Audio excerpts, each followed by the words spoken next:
Cada semana el universo nos sorprende con nuevos hallazgos. Astrónomos chilenos descubrieron un candidato a planeta 5 veces más grande que Júpiter y además la comunidad científica pudo dar una respuesta posible a un objeto interestelar que sorprendió al mundo en 2017.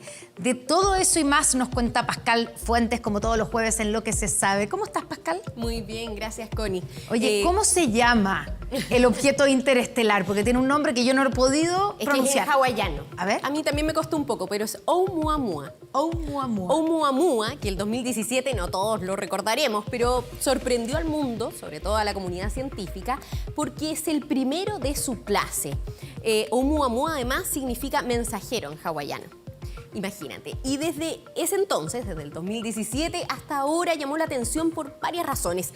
Una de ellas, su forma, porque acá lo vemos, el que está aquí, que parece como, yo decía que parece al halcón milenario de Star Wars, pero además algunos dicen que es una especie de panqueque. Pero otra característica más peculiar fue que su aceleración extra a medida que se iba alejando del sistema solar. Algo que se observa en los cometas, pero este no era un cometa. Entonces, ¿por qué pasaba esto? Ese enigma hizo que proliferaran una serie de creencias, desde las más científicas hasta, por supuesto, las más exóticas, como por ejemplo que era una nave alienígena de una civilización muy lejana. Pero bueno, finalmente... No era eso, no era una nave alienígena. La comunidad científica dio a conocer una conclusión, la más lógica, digamos, respaldada por la ciencia, que responde que sería Oumuamua, un pedazo de un planeta muy lejano. Escuchemos.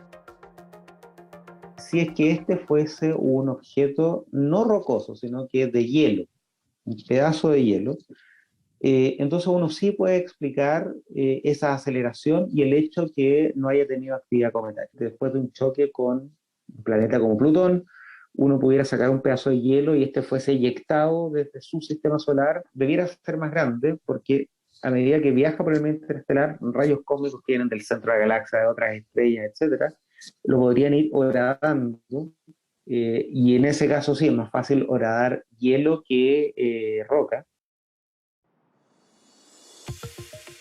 Ahí develamos el misterio entonces de Oumuamua. Aclarado ese enigma, aclaremos qué pasa con las vacunas, Pascal. Lo que se sabe de, por ejemplo, la última de las vacunas que fue aprobada en nuestro país, que es la de CanSino.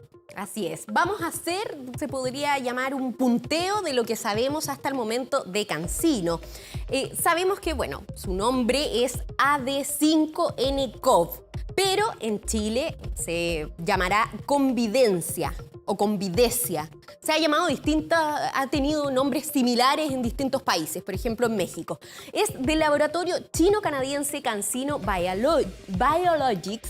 Se me fue en collera el inglés. No, está perfecto. Es una dosis única, se fabrica en China y México, por eso ellos también le daban este nombre distinto, y presenta un 65,7% de efectividad general. Fue autorizada por el ISP para uso de emergencia para personas entre 18 y 60 años, y el laboratorio aseguró que tiene una capacidad para producir 500 millones de dosis. Así que... ¿Pero a Chile cuántas van a llegar? 1,8 por el momento. Se debe mantener a una temperatura de entre 2 a 8 grados Celsius, no tan extrema como por ejemplo Pfizer, que ya sabemos que es mucho más extrema, y es una vacuna de vector viral, tal como la vacuna de Oxford AstraZeneca, que también es de vector viral, es decir, usan una especie de caballo de Troya para que ingrese este material genético al organismo. Se trata de un adenovirus de resfriado común para introducir entonces estas características de la proteína Spike del SARS-CoV-2. Pero siguen pendientes algunas respuestas. ¿Podrá usarse para personas de mayor edad, como pasó por ejemplo con Sinovac, que primero se autorizó para 60 años, hasta 60 años, y luego se extendió ese rango? Y otra duda pendiente con esta y con varias otras vacunas es la inmunidad. Escuchemos. Esperamos entonces que a lo largo del tiempo, así como Sinovac cambió también su autorización en personas mayores, lo haga esta vacuna. Esta vacuna fue utilizada previamente para infecciones como es el ébola, y en este tipo de vacunas que también el mismo prototipo de adenovirus tipo 5 con un virus, ¿no es cierto?, con información RNA, La duración era de 1 año, por lo tanto los estudios de fase 3 que se están desarrollando a lo largo del mundo y incluido nuestro país nuevamente, apunta justamente a eso y nosotros estamos en pleno desarrollo del estudio y necesitamos más tiempo para lograr demostrar que esta inmunidad es capaz de durar por 1 año, que es lo que esperamos que salga a la luz al final del estudio. Hemos escuchado, Pascal, acerca de la efectividad de las vacunas, ¿cierto? En esta, por ejemplo, en la CanSino nos decían que era 65,7%. ¿Pero qué significa? ¿Qué significan esos números? Sí, vemos el número y a veces nos confundimos y nos asustamos al ver, por ejemplo, que es solo un 50%. Sí, pues. Pero bueno, veamos un gráfico donde vamos a ver los dos grandes números que nos pueden guiar. Un estudio de la Universidad de Chile de esta semana determinó que las vacunas que se administran en nuestro país, o sea, Sinovac más Pfizer, aunque Sinovac es mucho más masiva, presentan una efectividad general de 56,5% en prevenir contagios. Es decir, que las personas al inocularse y luego de haber pasado las dos dosis y más de 2 semanas, sí, porque es desde 14 días después de la segunda inyección, pueden prevenir el contagio, pero no en un 100%, o sea, va a haber personas que se pueden contagiar, pero por eso es tanta la insistencia para que mantengamos las medidas de cuidado para que no se siga propagando el virus.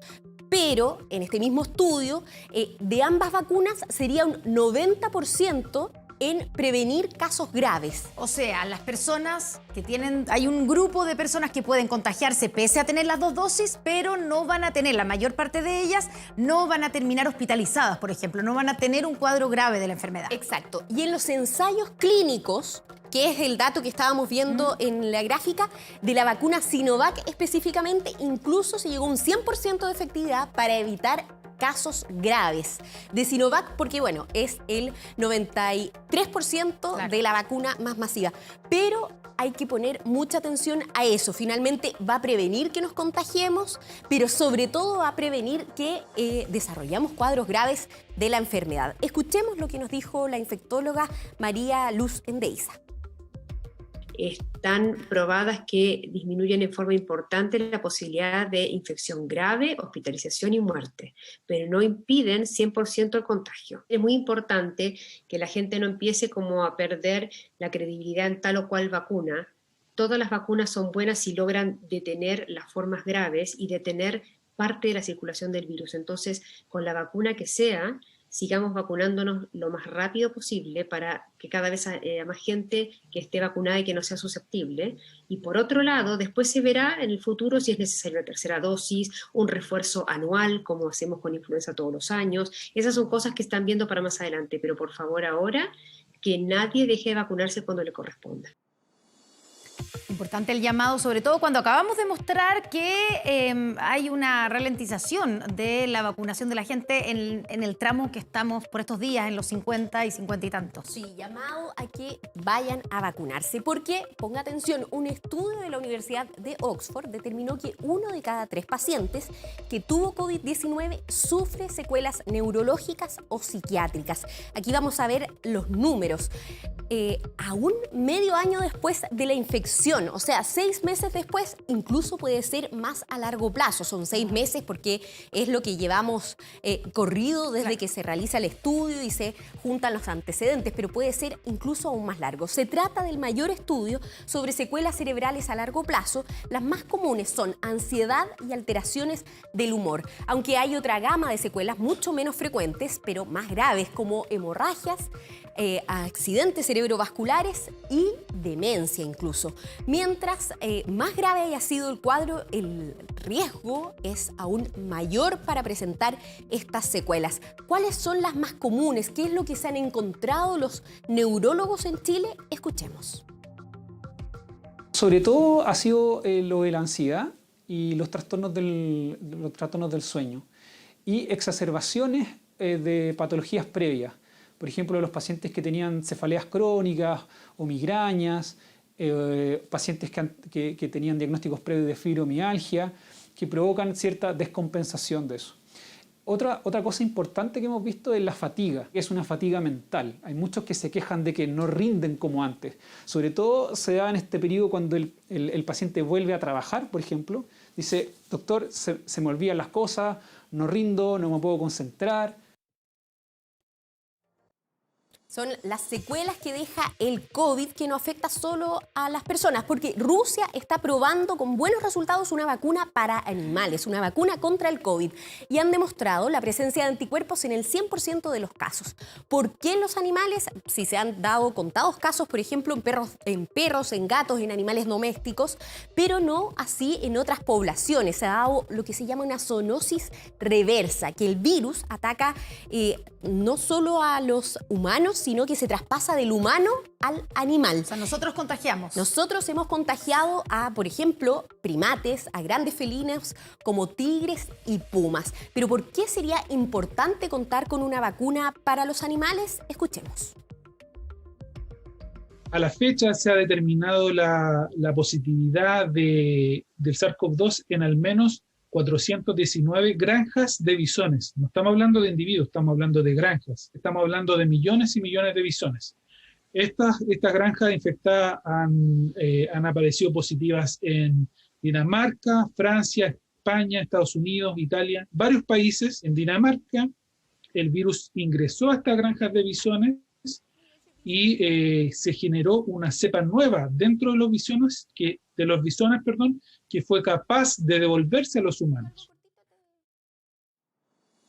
Claro, eso es lo peligroso, lo que te comentaba, porque finalmente si muta en estas grandes poblaciones, por ejemplo de bisones que son millones, eso se puede después devolver al humano tal como se generó el coronavirus. Donde comenzó todo. Muchas gracias, Exacto. Pascal. Gracias. Buenas noches. Buenas noches. Iván.